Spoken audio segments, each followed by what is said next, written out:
தேவனுடைய பரிசுத்த நாமத்திற்கு மகிமை உண்டாவதாக.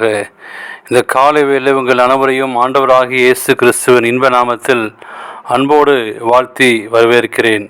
விண்துளிகள் வாயிலாக இந்த நாளில் சந்திப்பதிலே மிகுந்த மகிழ்ச்சி அடைகிறேன். இந்த நாளின் செய்தியின் தலைப்பானது உன் பலத்தால் முடியாது.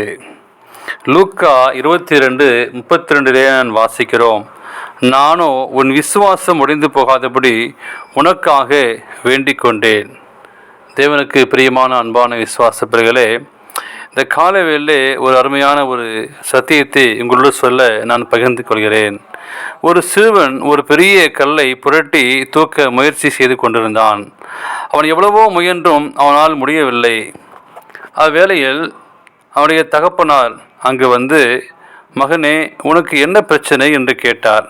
மகன், அப்பா, இந்த கல்லை புரட்டித்தள்ள எவ்வளவோ நான் முயன்றும் என்னால் முடியவில்லையே என்று சோர்வடைந்து பலன் குன்றி போய் இருந்தான். தகப்பன் அவனிடம், மகனே, உனக்கு கிடைப்பதற்கு வாய்ப்பான சகல சக்தியும் நீ உபயோகித்து விட்டாயா என்று கேட்டார். உடனே அந்த மகன், ஆமப்பா, எல்லா சக்தியும் உபயோகித்து விட்டேன் என்றான்.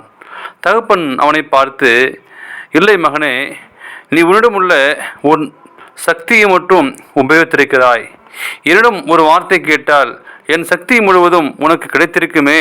நான் உனக்கு உதவி செய்ய ஆயத்தமாகதானே நின்று கொண்டிருந்தேன் என்று சொல்லி மிகுந்த அங்கலாப்பாய் அந்த மகனை பார்த்து தகப்பன் சொன்னான். நம்முடைய வாழ்க்கையும் அப்படிதான் இருக்கிறது. உங்களுடைய வாழ்க்கையிலையும் என்னுடைய வாழ்க்கையிலையும் நம்முடைய ஆவிக்குரிய வாழ்க்கையிலே நீங்கள் நானும் குன்றி போய் இருக்கிறோம், பலன் அற்று போய் இருக்கிறோம். நம்முடைய ஆவிக்குரிய வாழ்க்கையில் அநேக வேளையிலே இப்படி நான் இருக்கிறோம். பிசாசானவன் சாத்தான் நம்மை விடவும் பலசாலி என்பது எல்லோருக்கும் தெரிந்த விஷயம். ஆகவே நாம் நம்முடைய சொந்த பலத்தால் அவனை ஜெயிக்க முடியாமல் நாம் திணைகிறோம். நமக்கு எப்பொழுதும் உதவி செய்ய ஆயத்தமாக நிற்கும் பரம தகப்பனின் உதவியை கேட்டால் அவருடைய வல்லமை முழுவதும் நமக்கு கிடைத்திருக்குமே, ஆண்டவர் கொடுத்திருப்பாரே. பேதுரு அவருடைய விசுவாசம் ஒழிந்து போகாமல் வேண்டிக் கொண்டான்.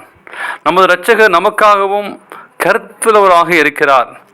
சோதனையில் அழிந்து மீள முடியாமல் தவித்து கொண்டிருக்கிற விசுவாசியே, ஆண்டவராகிய இயேசு கிறிஸ்து உங்களை என்னையும் இந்த வருடத்திலே கடைசி மாதத்திலே நீங்கள் நாளும் எப்படி இருக்கிறோம், பலன் குன்றி போய் இருக்கிறோமா என்பதை நீங்கள் ஆண்டு சமூகத்தில், ஆண்டவரே, இந்த வருடம் முழுதுமாய் ஆண்டவரே நான் பலனற்று போயிருந்தேன், ஆண்டவரே இந்த வருடத்திலே கடைசி மாதத்துக்குள் வந்திருக்கிறோம். நீங்கள் நாளும் செய்ய வேண்டிய ஒரு முக்கியமான ஒரு காரியம், முழங்காலில் நின்று அவருடைய உதவியை கேட்க வேண்டும். அவர் நமது அருகே நின்று வல்லைமுள்ள நமது கரத்தால் உன்னை தூக்கி நிறுத்துவதற்காக அவர் காத்து கொண்டிருக்கிறார். சாத்தான் தோற்று போவதை நீங்கள் நானும் காண்போம். தேவனுடைய வல்லமைக்கு முன்பாக சாத்தான் நடுங்குவான்.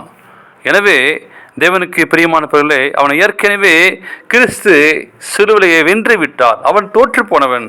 எனவே அவருடைய நாமத்தை கேட்டாலே சாத்தான் பயந்து ஓடுவான். நீங்கள் நானும் அவருடைய நாமத்தை எடுத்துக்கொள்ள வேண்டும்.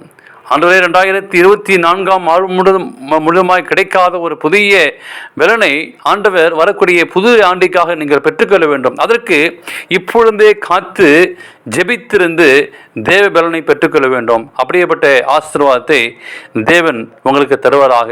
அதை ஜெபித்து புதிய பலனை இந்த காலவெளியிலே பெற்றுக்கொள்ளுங்கள். தேவன் தாமே உங்களை ஆசீர்வதிப்பாராக.